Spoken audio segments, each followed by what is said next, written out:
Videos के नीचे आप लोग जो कमेंट्स करते हो मेरे लिए उनकी बहुत वैल्यू है। कई बार उन कमेंट्स में मुझे अच्छे सजेशन देखने को मिलते हैं, कई बार आप लोग उनमें कुछ मीठी-मीठी अच्छी-अच्छी बातें लिखते हो और कई बार तो बच्चे क्या करते हैं क्वेश्चन का पूरा सॉल्यूशन ही कमेंट में टाइप कर देते हैं। जब आप एक क्वेश्चन का पूरा सॉल्यूशन कमेंट्स में टाइप करते हो, मैं उस क्वेश्चन के सॉल्यूशन को पूरा गो थ्रू करता हूँ और मुझे देख के बहुत अच्छा लगता है कि आप लोगों ने मैथ्स के एक सवाल के लिए इतना समय निकाला और आपने उसका पूरा सॉल्यूशन ही कमेंट कर दिया। मैं आप लोगों के जो कमेंट्स हैं वीडियोस के नीचे मैं सारे गो थ्रू करता हूँ और आंसर देने का प्रयास भी करता हूँ। आज मैं पुराने कई सारे वीडियोस के कमेंट्स देख रहा था, एक कमेंट मुझे बार-बार दिखाई दिया, वो था सर ये बताइए मैथ्स को कैसे इम्प्रूव करें? How to improve maths? अब ये कमेंट मैंने कई बार देखा तो मुझे लगा चलिए आज इसके ऊपर बात करते हैं, आज खुल के इसके ऊपर बात करते हैं। आप पूरी कहानी को सुनने का प्रयास करना। आप जो एक क्वेश्चन पूछ रहे हो कि सर मैथ्स को कैसे इम्प्रूव करें, ये कोई वन लाइनर इसका आंसर नहीं है। लेकिन हाँ, ये कोई मुश्किल चीज़ नहीं है, मैथ्स को इम्प्रूव किया जा सकता है। इनफैक्ट कोई भी मैथ्स को इम्प्रूव कर सकता है, आप भी मैथ्स को इम्प्रूव कर सकते हो। तो चलिए पूरी कहानी को समझते हैं, मैथ्स की इस पूरी कहानी को थोड़ा खोल के मैं आपको बताता हूँ। मेरी बातों को समझने का प्रयास करना और मेरी बातें तभी इम्पैक्टफुल होंगी जो जो चीज़ें मैं आपको बताऊँगा अगर आप उन चीज़ों के ऊपर इम्प्लीमेंट करोगे, ठीक है? आप किसी भी क्लास के स्टूडेंट हो, चाहे आप क्लास 3rd में हो, 4th, 5th, 6th, 7th, 8th, 9th, 10th में हो, 11th, 12th में हो, IIT जेईई की प्रिपरेशन कर रहे हो या नहीं कर रहे हो, आप बीएससी कर रहे हो, एमएससी मैथमेटिक्स कर रहे हो, आप पूरे मैथमेटिक्स को उठा करके देखोगे ना, पूरे मैथ्स के अंदर देखिए, सबसे पहले आते हैं नंबर्स। अपन सबसे पहले देखते हैं कि पूरा मैथमेटिक्स है क्या, ठीक है? तो सबसे पहले हैं जी नंबर्स, उसके बाद हैं जी वेरिएबल्स, फिर हैं जी सिंबल्स, उसके बाद हैं जी डायग्राम्स और हैं वर्ड्स। ध्यान से सुनना मेरी बात को। ये जो मैथ्स है ना, पूरा मैथ्स बना है numbers, variables, symbols, diagrams and words. आप किसी भी क्लास में हैं, आप अपने मैथ्स की बुक को खोल के देखिए, आपको नंबर्स दिखाई देंगे, आपको वेरिएबल्स दिखाई देंगे, आपको सिंबल्स दिखाई देंगे, आपको डायग्राम दिखाई देंगे और आपको वर्ड्स दिखाई देंगे। अगर हम इन पांचों चीजों के ऊपर एक-एक करके काम कर लें, काम करते जाएं, मैथमेटिक्स आपका इंप्रूव होना चालू हो जाएगा। सबसे पहली चीज है numbers. Maths is a game of numbers. 1 2 3 4 5 6 -1 -2 0 1/2 1/3 √2 √3 E pi pi square E square pi minus E. Numbers ही तो हैं पूरे मैथ्स में। क्या है नंबर्स? आपको नंबर्स के साथ दोस्ती करनी होगी। सब लोगों को काउंटिंग आती है, टेबल्स आती हैं, टेबल्स नहीं आती, मेरा सजेशन है 25 तक की टेबल आपको आनी चाहिए। 25 तक की टेबल सबको टिप्स पे होनी चाहिए। 1 से लेकर के 30 तक के स्क्वायर आपको टिप्स पे होने चाहिए। 1 से 10 तक के क्यूब्स आपको पता होने चाहिए। मैं हमेशा सजेस्ट करता हूं बच्चों को 1/2 1/3 1/4 1/5 1/6 1/7 1/8 1/9 1/10 तक की वैल्यूज आपको टिप्स पे होनी चाहिए। कुछ कैलकुलेशंस आपकी टिप्स पे होंगी, नंबर्स के साथ आपकी दोस्ती होगी, स्क्वायर, क्यूब, रूट, इन सब के साथ आप दोस्ती करोगे, समय बिताओगे, नंबर्स के साथ उछल कूद करोगे, multiplication, division, order of operations. जब ये सारी चीज़ें आप करोगे तो नंबर्स के ऊपर आपकी कमांड बढ़ेगी। डिफरेंट डिफरेंट क्वेश्चंस के अंदर कैलकुलेशंस आप करोगे तो नंबर्स के ऊपर आपकी कमांड बढ़ेगी। ऑब्जर्वेशन स्किल्स आपके डेवलप होंगे। जब भी आप नंबर्स के ऊपर ज़्यादा काम करोगे तो आपके ऑब्जर्वेशन स्किल्स बहुत इंपॉर्टेंट है मैथमेटिक्स के लिए, है ना? मैं कहता हूँ कि जब भी आप नंबर्स के ऊपर काम करो तो चीज़ों को ऑब्जर्व करने की कोशिश करो। आप एक नंबर 49 को देख रहे हो तो सोचो यार इसमें क्या खास बात है, अरे 7 का स्क्वायर है ये। 243 को आप देखो तो अरे 3 की कोई पावर लगती है ये तो। आप जब भी नंबर्स को देखो तो ऑब्जर्व करने की कोशिश करो, नंबर्स के साथ जब भी प्ले करो ऑब्जर्वेशन आपकी बढ़ाओ नंबर्स को देख करके। तो जब आप नंबर्स के ऊपर ठीक ठाक कमांड हासिल कर लोगे, है ना, उसी के साथ फिर आपको वेरिएबल्स, है ना, वेरिएबल्स बोले तो ये ए बी एक्स वाई डब्ल्यू g, x plus y whole square equal to x square plus y square plus 2xy, x minus y square का formula x square minus y square x plus y cube x minus y cube, x cube minus y cube x cube plus y cube x plus y plus z का whole square. ये सब जो फॉर्मूले हैं algebra के, आपको ये फॉर्मूले सीखने पड़ेंगे। आपको इन फॉर्मूला का इस्तेमाल देखना पड़ेगा कहाँ होता है। अलजबरा के अंदर मैं बहुत ही सिंपल तरीके से बताने की कोशिश करूँ, आपको फॉर्मूला पता होने चाहिए, फॉर्मूला का इस्तेमाल पता होना चाहिए कि कहां पे इस्तेमाल करना है, कितने तरीकों से एक फॉर्मूला इस्तेमाल होता है। अलजेब्राइक एक्सप्रेशंस के साथ दोस्ती करनी चाहिए। अरे इस एक्सप्रेशन में ये खास बात है, अरे इस एक्सप्रेशन में ये खास बात है। जब आप वेरिएबल्स के साथ दोस्ती कर लेंगे, उसी दौरान आपकी सिंबल्स के साथ भी दोस्ती हो जाएगी। सर सिंबल्स का क्या मतलब है? मैथ्स में बहुत सारे सिंबल्स होते हैं ना, सिग्मा, पाई, बार, कई सारे सिंबल्स होते हैं मैथमेटिक्स में। इंटीग्रेशन का सिंबल अपना है, डिफरेंशिएशन का अपना सिंबल है।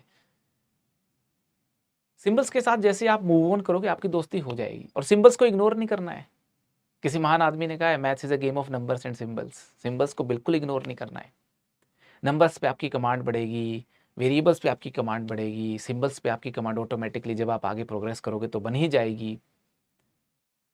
ज्योमेट्री पे आपको कमांड करनी है ना। सबसे पहले आपको सिंपल ज्योमेट्री के बारे में सीखना है। लाइन क्या होती है ना। एक लाइन होती है, पॉइंट होता है, लाइन 2 लेते हैं एक एंगल बनाती है, 3 लेते हैं ट्रायंगल बन जाती है, 4 लेते हैं क्वाड्रिलेटरल बन जाती है, 5 लेते हैं पेंटागन बन जाती है, हेक्सागन बन जाती है ना। ऐसे करके सर्कल बन जाता है।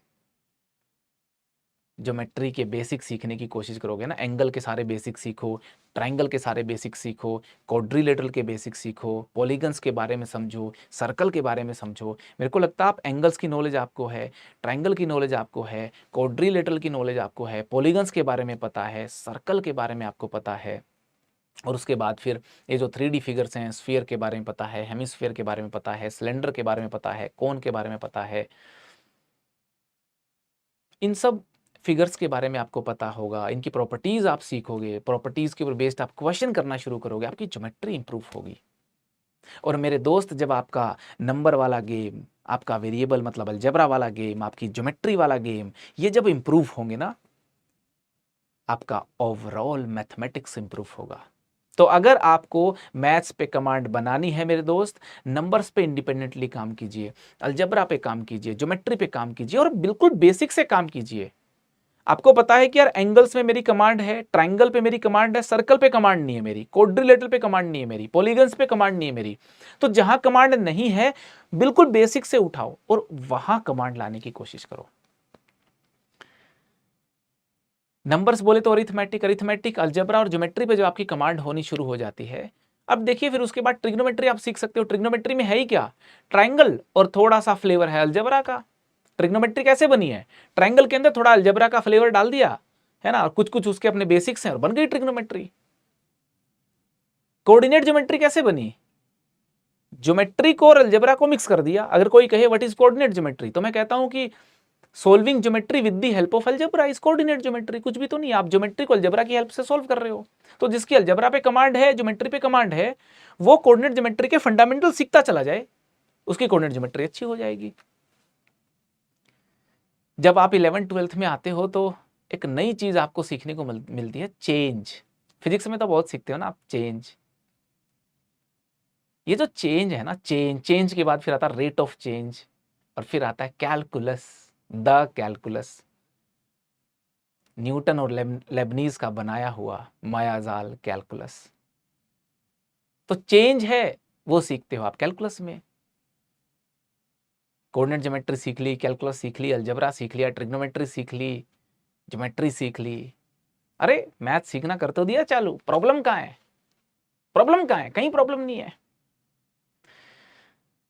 मेरे को लगता है मैथ्स हर कोई सीख सकता है। किसी महान आदमी ने कहा है कि नेचर के सबसे करीब कोई सब्जेक्ट है तो मैथ्स है। इतना नेचुरल सा सब्जेक्ट है, हर कोई सीख सकता है। जिनको भी थोड़ा बहुत फोबिया है या लगता है कि नहीं मैथ सीखा नहीं जा रहा हमसे, आप मेरी बात को मानिए। आप जो आप सोच रहे हैं ना कि आपसे सीखा नहीं जा रहा, उसको साइड में करो एक बार, और जो मैं बोल रहा हूं ना, इंडिपेंडेंट चीजों पे काम करना चालू करो। जैसे मैथ्स में कोई नया सिंबल आए, सोचो कि अरे ये वाला सिंबल कौन सा है, नंबर्स को ऑब्जर्व करना चालू करो, अलजेब्राइक को एक्सप्रेशंस को ऑब्जर्व करना चालू करो, और चीजों को ना बेसिक से उठाओ। आप 8-10 दिन पूरा नंबर्स पे ही लगा दो, 10-15 दिन अलजेब्रा पे ही लगा डालो। ज्योमेट्री को बेसिक से उठा करके, मैंने बताया ना, एंगल को समझो, ट्रायंगल को समझो, क्वाड्रिलेटरल को समझो, उसके टाइप्स को समझो, रेक्टेंगल क्या है, स्क्वायर क्या है, क्या प्रॉपर्टीज हैं, पैरेललोग्राम क्या है, क्वाड्रिलेटरल को अच्छे से समझो आप वन बाय वन। स्क्वायर को अलग से, रेक्टेंगल को अलग से, रोम्बस को अलग से, काइट को अलग से, ट्रेपीजियम को अलग से, पैरेललोग्राम को अलग से, ऐसे करते हुए पेंटागन को समझो, हेक्सागन को समझो, हेक्सागन में रेगुलर हेक्सागन को समझो, रेगुलर पॉलीगन्स को समझो, आप इन जनरल पॉलीगन्स को समझने का प्रयास करें आप। सर्कल को ले लिया, सर्कल को देखो, सर्कल का एरिया क्या है, एरिया क्या है, पेरीमीटर क्या है, सेक्टर क्या होता है, सेगमेंट क्या होता है, कोड क्या होती है, टेंजेंट क्या होती है, सीकेंट क्या होती है। सर्कल से रिलेटेड प्रॉपर्टीज को सीखिए आप। ट्रायंगल सर्कल का रिलेशन आता है, फिर ट्रायंगल का सर्कम सर्कल होता है, इन सर्कल होता है, एक सर्कल होता है, और है ना, ये सब सर्कल्स हैं। ट्रायंगल से रिलेटेड जो सर्कल्स हैं उनके बारे में नॉलेज लीजिए आप। 1 बाय 1 चीजों के ऊपर काम कीजिए, मैथमेटिक्स इंप्रूव होगा, मैथमेटिक्स इंप्रूव होगा। तो मैथ्स को इंप्रूव करना है, आप एक छोटे से पोर्शन को पकड़िए, बिल्कुल बेसिक से उठाइए, 1 बाय 1 1 बाय 1 1 बाय 1 चीजों को करते जाइए, इंप्रूव हो जाएगा। कोई जड़ी बूटी नहीं है, रातों रात भी इंप्रूव नहीं होगा, आपको वर्क करना पड़ेगा। लेकिन हाँ, मैं कहता हूं, अगर आपने 1 बाय 1 चीजों को इंप्रूव करने की कोशिश की, after a period of time आप अपने अंदर मैथमेटिकल चेंज देखेंगे, आपका सब्जेक्ट इंप्रूव आपको मिलेगा। और ये जो प्रॉब्लम है ना, हाउ टू इंप्रूव मैथ्स, इस प्रॉब्लम को तोड़ते हैं थोड़ा। How to improve arithmetic, how to improve algebra, how to improve geometry. Geometry को, अलजेब्रा को, अरिथमेटिक को इंप्रूव करने के बाद फिर how to improve trigonometry, how to improve coordinate geometry, permutation कैसे इंप्रूव करें, प्रोबेबिलिटी के ऊपर काम करो, ऐसे करके काम करना है आपको। आप ऐसे मैक्रोस्कोपिक एंगल से पूछोगे कि यार नहीं मैथ्स कैसे इंप्रूव करें, और एक मैक्रो थिंकिंग के साथ आप सोचोगे कि मैथ्स इंप्रूव हो जाएगा, मुझे लगता है वो चीज ठीक नहीं है। माइक्रोस्कोपिक एनालिसिस करो, है ना, अरिथमेटिक को इंप्रूव करना है, इस सेगमेंट, इस पोर्शन को इंप्रूव करना है ना, पोर्शन वाइज इंप्रूव करते जाओ ना, मैथ से इंप्रूव हो जाएगा। और एक बार जब आपको मजा आने चालू हो गया ना, उसके बाद तो अपने आप दौड़ोगे आप। एक और चीज लास्ट में बता देता हूं आपको मैं, जैसे ही कोई चैप्टर आप करो, मान लो आपने क्वाड्रेटिक इक्वेशन कर लिया, उसके बाद आप सीक्वेंस एंड सीरीज करने लग गए, कुछ दिनों के बाद बाइनोमियल थ्योरम करने लग गए, तो जब आप आगे जाते हो ना, तो पिछले चैप्टर्स की बीच बीच में ना रिवीजन करते रहो। रिवीजन कैसे, जैसे कभी आपने थ्योरी को पूरा रिवाइज कर लिया कि क्या क्या कॉन्सेप्ट उसमें होते हैं, और बीच बीच में उनकी प्रॉब्लम सोल्व करते रहो। जैसे मान लो बीच में 2 क्वाड्रेटिक की किसी भी किताब से क्वेश्चन उठा करके सोल्व कर लिया आपने, आगे के चैप्टर पढ़ते रहो आप, एक वीक में किन्हीं भी 2 दिन उठा के 2-2 4-4 सवाल सोल्व कर लिए, तो जब आप उन चैप्टर्स के टच में रहोगे, उनकी क्वेश्चन सोल्विंग करते रहोगे ना, वो चैप्टर आपके और अच्छे होते जाएंगे, और रिवीजन भी साथ के साथ होती चली जाएगी। मैथ्स में ना क्वेश्चन सॉल्विंग ही तो है, क्वेश्चन सॉल्विंग ही सबसे इंपॉर्टेंट है। तो जब भी आप एक चैप्टर करके आगे बढ़ रहे हैं, तो पुराने चैप्टर्स के सवाल सोल्व करते हुए जाएं। आपके किसी दोस्त को डाउट है क्वाड्रेटिक इक्वेशन में, तो उसको बोल दो कि यार चलो मैं सोल्व करता हूं, मैं कोशिश करता हूं या करती हूं। उन क्वेश्चंस को ट्राई करने की कोशिश करो आप। बीच बीच में छोटा सा टेस्ट अपने किसी भी बुक से, एक 10 क्वेश्चन का एक एज अ टेस्ट दे दिया आपने, है ना, टाइमर लगा करके 10 क्वेश्चन को कि चलो 30 मिनट में सॉल्व करते हैं। तो पुराने जो चैप्टर्स आपके हैं उनकी ना रिवीजन लेकर के चलो आप। और रिवीजन भी ऐसी नहीं है कि प्लान्ड करके रिवीजन करो आप, अनप्लान्ड रिवीजन भी हो सकती है। आपको लग रहा है यार आज चलो पढ़ने का मूड नहीं है, अभी कुछ भी नहीं कर रहे, तो कोई बात नहीं, आप कोई भी रैंडम चैप्टर उठाओगे, यार चलो ट्रिग्नोमेट्री के 2 क्वेश्चन कर लेते हैं, चलो यार बुक खोलते हैं क्वाड्रेटिक का एक क्वेश्चन कर लेते हैं। तो ये जो रैंडम आप क्वेश्चन ट्राई करते हो ना, ये बहुत इंपॉर्टेंट है मैथमेटिक्स में, बहुत इंपॉर्टेंट है। हो सकता है ये वीडियो मैं कंप्लीट करूं और उसके बाद मैं कोई बुक उठाऊं, कोई भी चैप्टर खोल के उसके 8-7 क्वेश्चन ट्राई कर लूं। ये जो रैंडम क्वेश्चन अपन ट्राई करते हैं ना, ये भी आपके मैथ्स को इंप्रूव करता है। मतलब आप खाली बैठे हो, आपने कोई नहीं 5 क्वेश्चन ही सॉल्व कर लिए, कोई भी चैप्टर के उठा करके, हो ना हो अलग बात है, आपने ट्राई कर लिए। जब आप ट्राई करते हो आपके माइंड में प्रोसेस होती हैं चीजें, नहीं भी होंगे ना तो आपके बैक ऑफ द माइंड में रहेगा यार कैसे होगा क्वेश्चन सॉल्व। मतलब आप प्रॉब्लम सॉल्विंग स्किल्स डेवलप होंगे आपके अंदर। तो रिवीजन बड़ी इंपॉर्टेंट है, ये जो रैंडम क्वेश्चन सॉल्विंग है ये बहुत इंपॉर्टेंट है। तो अल्टीमेटली अपन ये कंक्लूड कर सकते हैं कि यार देखो, अगर आप मैथ्स इंप्रूव करना चाहते हो तो आप इसको ना मैक्रो एंगल से मत देखो, आप ना इस क्वेश्चन को माइक्रो एंगल से देखो, है ना। आप ये देखिए कि आपका अलजेब्रा में प्रॉब्लम है, अलजेब्रा को आप टाइम दो, अलजेब्रा के ऊपर काम करो। ज्योमेट्री वाले सेगमेंट में प्रॉब्लम है, ज्योमेट्री पे आप काम करो। नंबर्स में प्रॉब्लम है तो नंबर्स के साथ समय बिताओ, नंबर्स पे काम करो। ओवरऑल प्रॉब्लम है तो बिल्कुल बेसिक से चालू करो, नंबर्स पे धीरे धीरे करके इंप्रूव करो, फिर अलजेब्रा पे मूव करो, उसके बाद फिर अपना ज्योमेट्री को लेकर के आओ, है ना। डायग्राम्स भी बहुत इंपॉर्टेंट है ना, डायग्राम्स की अंडरस्टैंडिंग, ग्राफ की अंडरस्टैंडिंग, है ना, बिल्कुल बेसिक से आपको होनी चाहिए ना। एक्स एक्सिस वाई एक्सिस क्या होती है, कैसे ग्राफ बनते हैं, है ना। ग्राफ बहुत इंपॉर्टेंट है मैथमेटिक्स के अंदर। वर्ड्स मैंने कहा था कि यार वर्ड्स का मतलब जो लैंग्वेज लिखी है, क्वेश्चन की लैंग्वेज तो समझ में आनी चाहिए ना। हिंदी के स्टूडेंट है तो हिंदी की जो वो लैंग्वेज लिखी हुई है ना, मैथ्स के क्वेश्चन में, वो आपको समझ आनी चाहिए। तो वर्ड्स का मीनिंग क्लियर होना चाहिए, है ना। जो भी वर्ड्स उस क्वेश्चन में यूज हो रहे हैं उनका मीनिंग आपको एकदम क्लियर होना चाहिए, ठीक है। तो इसलिए मैंने लिखा कि यार numbers, variables, symbols, diagrams and words, है ना, बहुत इंपॉर्टेंट पार्ट है मैथमेटिक्स के ये। चलिए मिलते रहेंगे, अगले वीडियो में फिर मिलेंगे, और मैथ्स करते रहो। All the best.